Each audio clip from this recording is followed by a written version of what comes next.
Thank you. نحمدہ و نصلی علی رسولہ الکریم والحمدللہ رب العالمین۔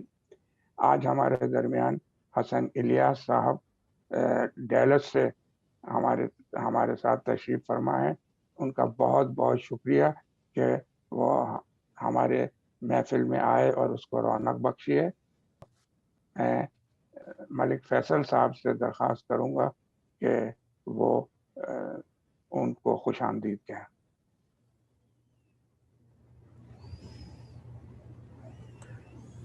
ملک فیصل صاحب۔ جی بہت بہت نوازش طارق بھائی اور حسن الیاس صاحب، آپ کا بہت شکریہ، آپ نے اپنے قیمتی وقت میں سے ہمیں وقت عطا فرمایا ہے، جزاک اللہ۔ آپ کی عنایت جی، آپ تمام حضرات کا شکریہ۔ آپ ہم جیسے طالب علموں کی حوصلہ افزائی فرماتے ہیں اور ان سے گپ شپ اور گفتگو کا موقع میسر کرتے ہیں، میرے لیے بہت خوشی کا موقع ہے۔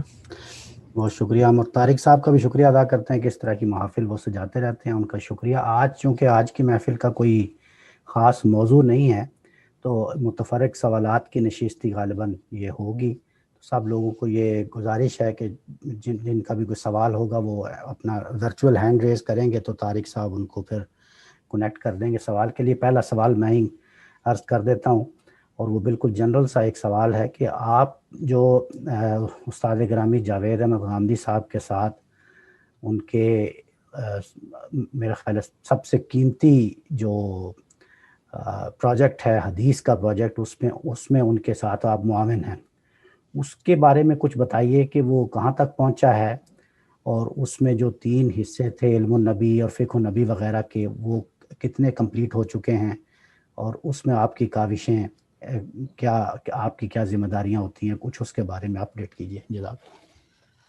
جی الحمدللہ رب العالمین والصلاة والسلام علی محمد الامین۔ تمام حضرات کا شکریہ جی، عنایت آپ سب لوگوں سے میری شناسائی ہے، اور میں بہت ہی بے تکلف انداز میں، بالکل ایسی جیسے ہم وہاں کینیڈا میں بیٹھتے تھے، گپ شپ کریں گے، بات چیت کریں گے۔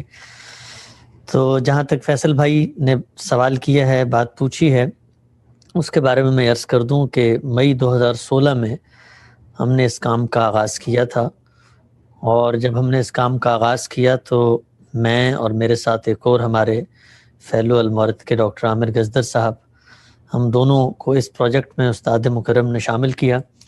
غامدی صاحب کی زندگی کا یہ پہلا پروجیکٹ تھا جس میں انہوں نے کوئی معاون اپنے ساتھ رکھے۔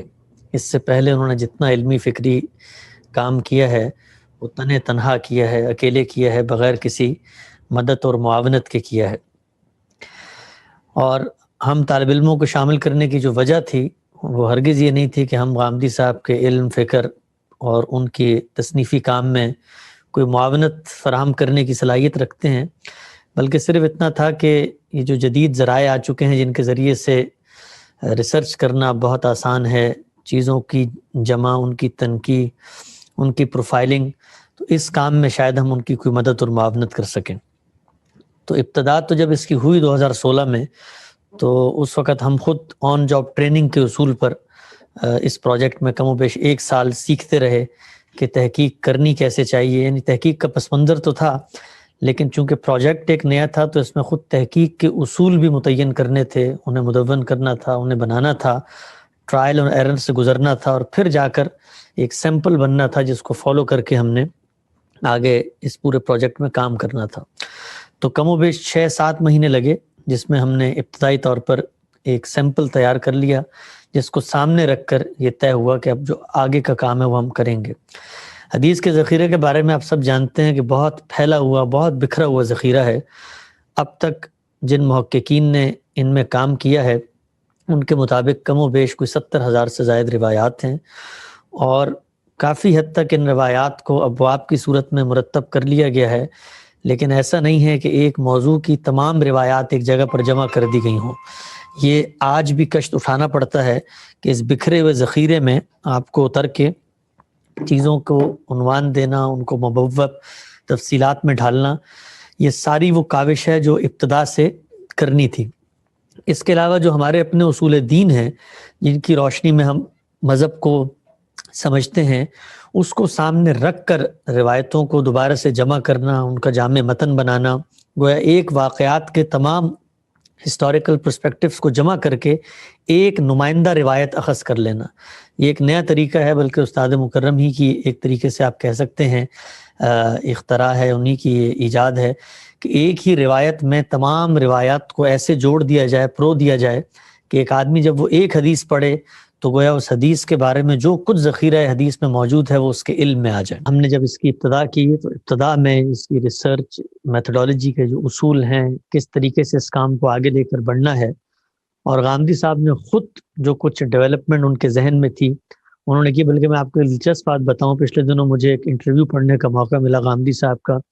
1973 میں ان کا وہ انٹرویو کیا گیا تھا، 1973 میں، اور غالباً ان کی زندگی کا شاید وہ پہلا انٹرویو تھا. اس میں بھی انہوں نے اپنی زندگی میں جو خاکہ بنایا تھا، ایک لائحہ عمل بنایا تھا کام کرنے کا، تو وہاں پر بھی اسی حدیث پروجیکٹ کا انہوں نے ذکر کیا، اور بالکل وہی عنوانات جن کے تحت آج ہم کام کر رہے ہیں، علم النبی، فقہ النبی اور سیرت النبی، اسی کو سامنے رکھ کر یہ بتایا کہ رسالت مآب صلی اللہ علیہ وسلم کی جو پوری زندگی کا تاریخی ریکارڈ ہے یہ انہی تینوں جو پہلو ہیں ان میں بکھرا ہوا ہے.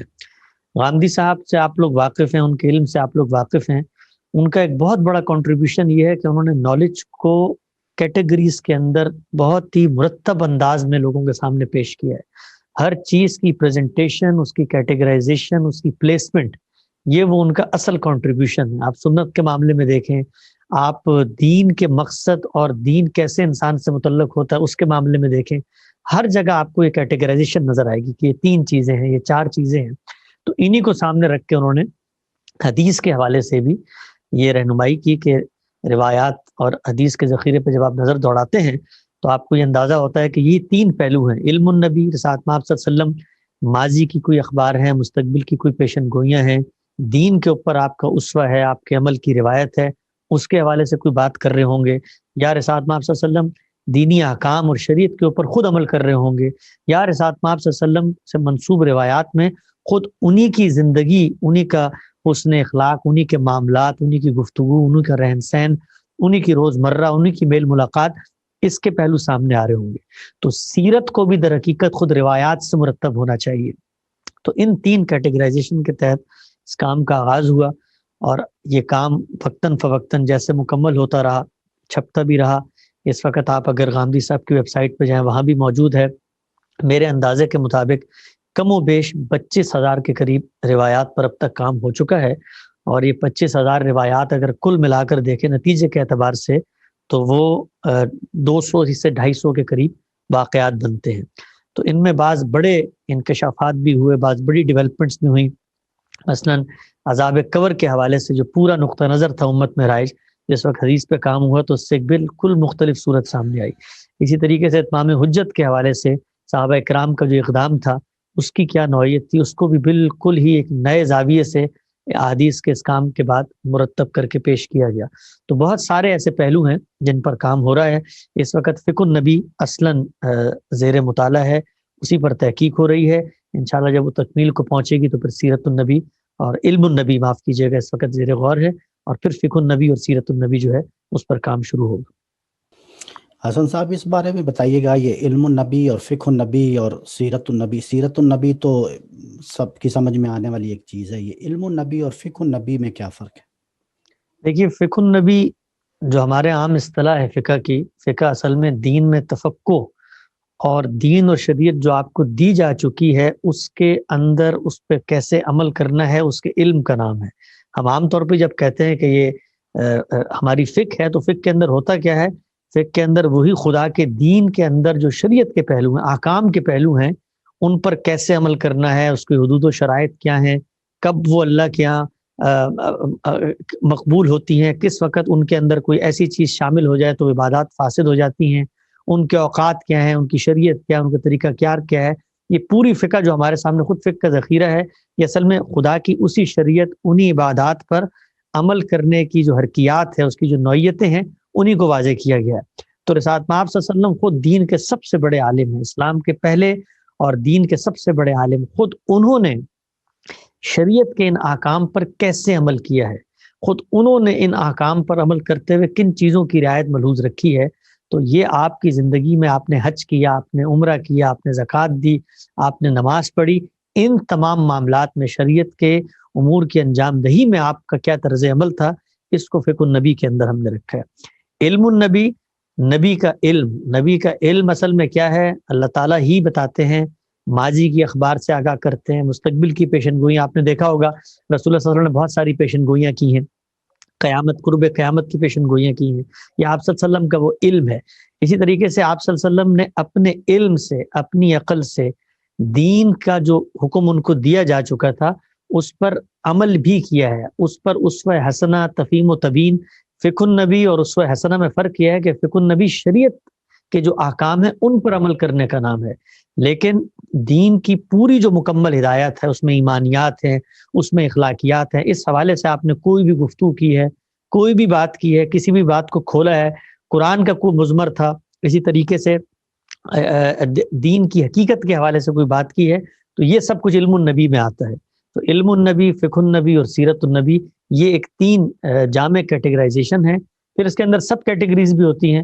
مثلا آپ علم النبی کے اندر آئیں گے تو اس میں رسالت مآب صلی اللہ علیہ وسلم نے جنت کے حوال کے حوالے سے کوئی بات کی ہے، جنت کے حوال، جہنم کے حوال، اسی طریقے سے اخلاقیات کی باتیں، ایمانیات کی باتیں، اسی طریقے سے خدا کا کوئی اسکیم ہے، قرآن کی کوئی قانون ہے، اس کی آپ نے وضاحت کی، جیسے کہ اتمام حجت کے قانون پہ ہم نے کام کیا، عذاب قبر کی روایات پہ ہم نے کام کیا، اسی طریقے سے تصویر و موسیقی کے حوالے سے رسالت مآب صلی اللہ علیہ وسلم نے اگر کہیں منع فرمایا تو یہ سب کچھ وہ ہیں جو دین کے مبادی، ایمانیات اور اخلاقیات سے جڑی ہوئی چیزیں ہیں۔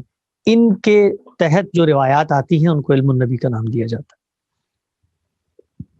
اب سلیم صاحب آپ انمیوٹ کر کے سوال کر لیں۔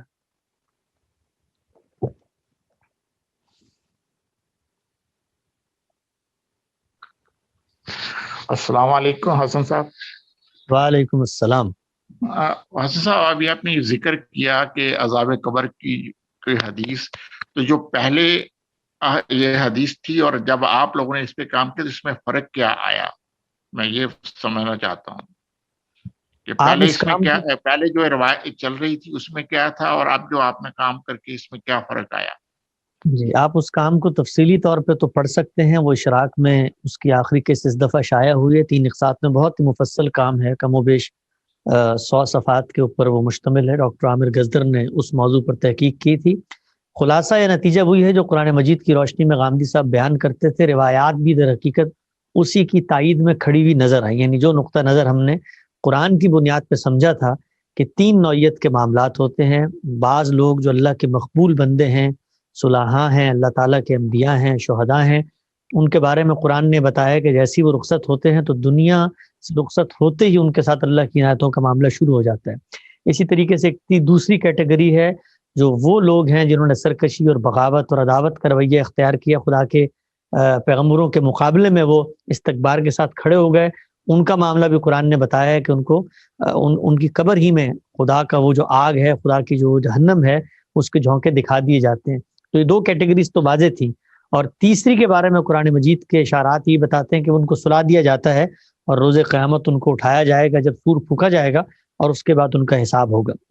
لیکن ہمارے ہاں بالعموم جو رائج نقطہ نظر ہے وہ یہی ہے کہ جب بھی کوئی آدمی رخصت ہوتا ہے تو قبر کے اندر اس کے ساتھ بعض سوالات ہوتے ہیں، بعض معاملات ہوتے ہیں، بالخصوص یہ کہ تمہارا دین کیا ہے، تمہارا رب کیا ہے، اور رسالت مآب صلی اللہ علیہ وسلم کو شاید دکھا کر یہ سوال کیا جاتا ہے کہ کیا تم ان کو پہچانتے ہو، اور گویا یہی اس کی مغفرت کا ایک نوشتہ بن جاتا ہے۔ اگر اس نے قبر کے اس امتحان سے اپنے آپ کو گزار لیا تو روایات کے ذخیرے پہ جب کام کر کے دیکھا گیا تو اس کا نتیجہ بالکل واضح یہ نکلا کہ یہ تمام معاملات جو اس نوعیت کے اس وقت امت میں رائج ہیں، یہ رسول اللہ صلی اللہ علیہ وسلم کے مخاطبین کو، جن کو رسالت مآب صلی اللہ علیہ وسلم سے وہ واقف تھے، وہ ان کو جانتے تھے، ان کے ساتھ یہ معاملہ ہوگا، اور یہ معاملہ ہوتے ہی ظاہری بات ہے ان کو بشارتیں ملنی ہیں، قبر ہی میں ان کے ساتھ آسانی کا معاملہ ہونا ہے۔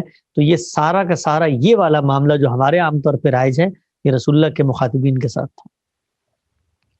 بہت شکریہ۔ منیر قریشی صاحب۔ منیر قریشی صاحب آپ اس کو انمیوٹ کر لیں۔ جی آواز آ رہی میری؟ جی آ رہی۔ جی میں جی السلام علیکم اپنا الیاس بھائی، ٹھیک ٹھاک ہیں؟ وعلیکم السلام، اللہ کا شکر جی، آپ خیریت سے ہیں؟ ہاں جی الحمدللہ۔ اچھا، ابھی آپ نے اتمام حجت کی بات کی تو اس حوالے سے